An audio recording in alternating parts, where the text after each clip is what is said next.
خواتین کے اس دستے کی کمان ایک شہزادی کر رہی تھی اور یہ سب خواتین محل کی مختلف راہداریوں میں جتھے بنا کر لڑ رہی تھی۔ قاسم نے اپنے سپاہیوں کو عورتوں کو قتل کرنے سے روک دیا اور خود بآواز بلند ارمینیائی شہزادی سے مخاطب ہوا۔ معزز شہزادی، آپ کے پورے ملک نے ہمارے سلطان کی اطاعت قبول کر لی ہے۔ آپ کی لڑائی اس وقت بالکل بے مقصد ہے۔ بہتر یہ ہوگا کہ آپ ہتھیار پھینک کر ہماری تلواروں سے امان حاصل کر لیں۔ لیکن شہزادی نے شیرنی کی طرح دھاڑتے ہوئے کہا، ہم خود کو مسلمانوں کے حوالے کرنے سے پہلے مر جانا پسند کرتی ہیں۔ ہم نے سنا ہے کہ مسلمان سپاہی درندوں سے کم نہیں ہوتے۔ آپ نے غلط سنا ہے معزز شہزادی، آپ کے پورے شہر میں کوئی مسلمان سپاہی کسی کے گھر میں داخل نہیں ہوا۔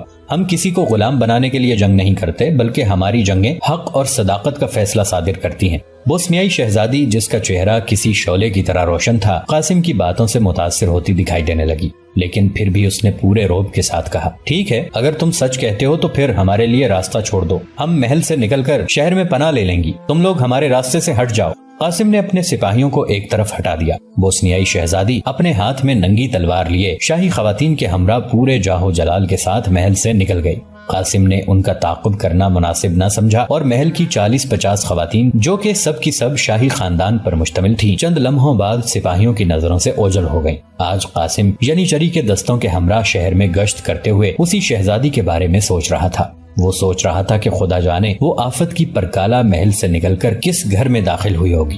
سلطانی افواج کو اہل بوسنیا کے ساتھ لڑنے کی زیادہ نوبت پیش نہیں آئی تھی۔ صرف شاہی محل میں معمولی سی مزاحمت ہوئی تھی، جس پر قاسم نے جلد ہی قابو پا لیا تھا۔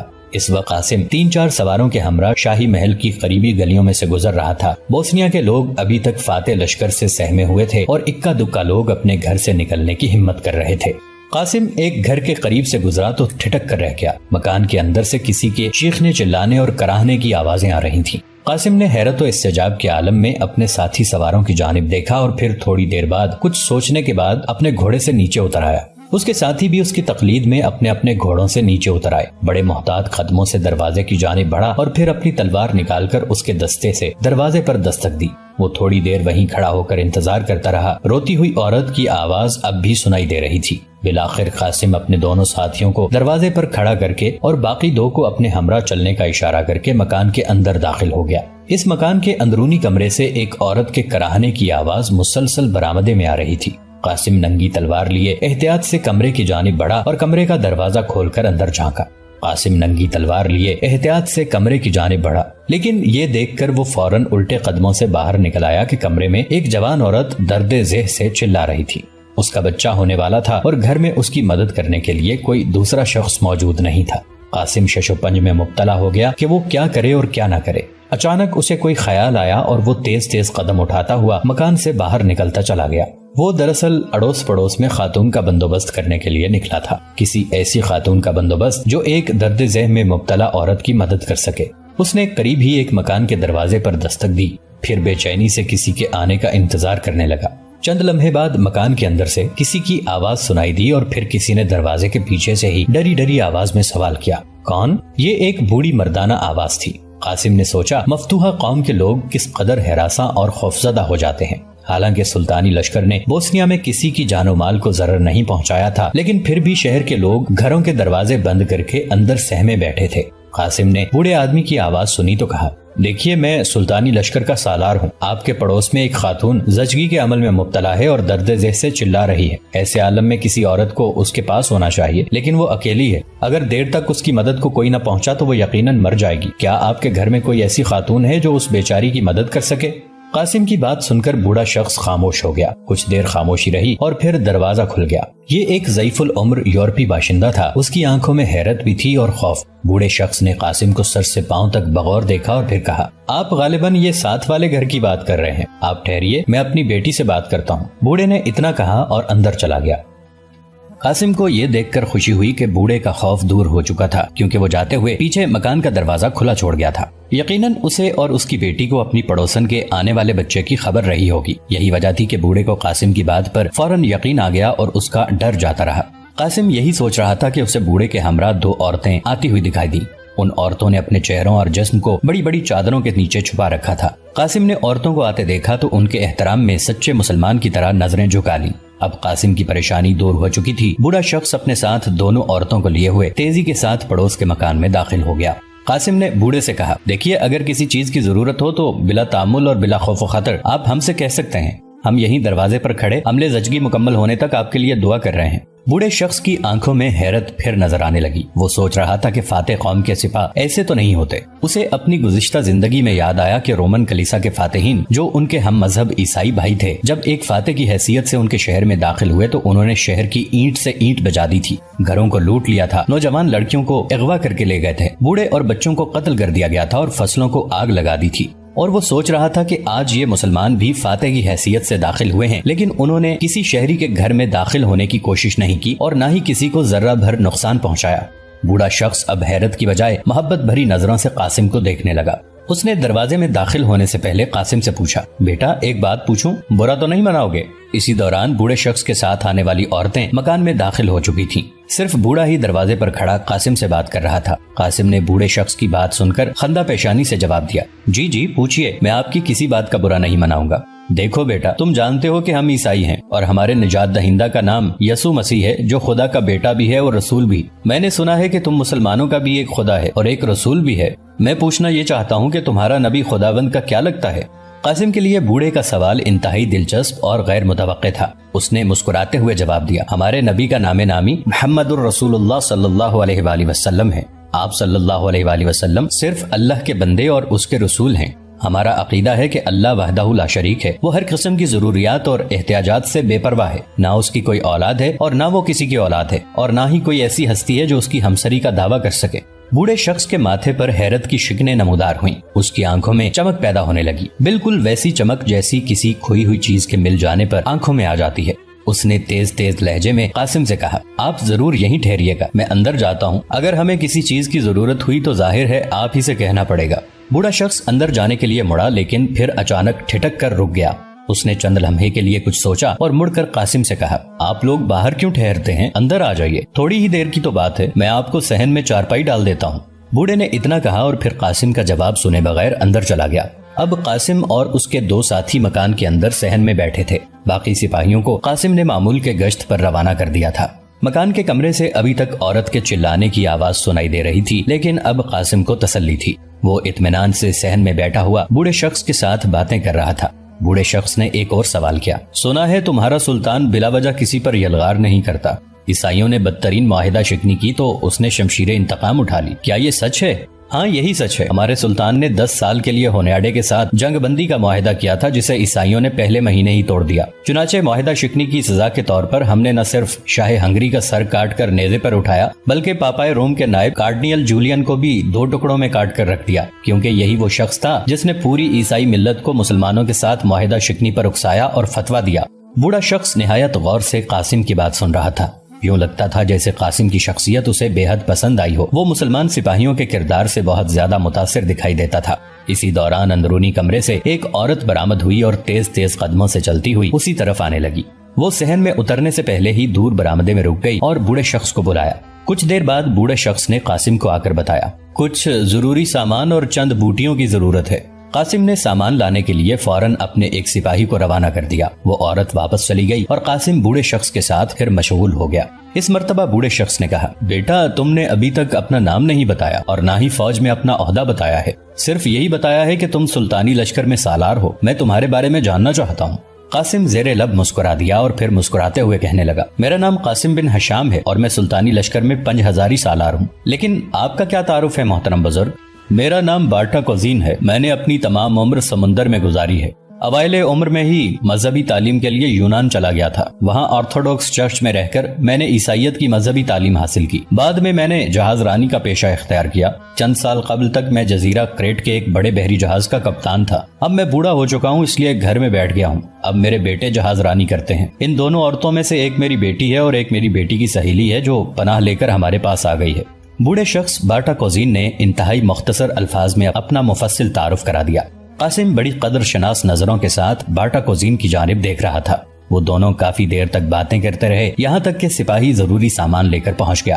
بارٹا کوزین فوراً اٹھا اور ضروری سامان لے کر اندرونی کمرے کی جانب چل دیا۔ عورت کے کراہنے کی آواز ابھی تک متواتر سنائی دے رہی تھی۔ وہ غالباً بے حد تکلیف میں مبتلا تھی۔ کسی وقت اس کے کراہنے کی آواز زوردار چیخ میں بدل جاتی۔ باٹا کوزین اس مرتبہ اندر کی جانب کمرے میں چلا گیا اور جلدی واپس نہ لوٹا۔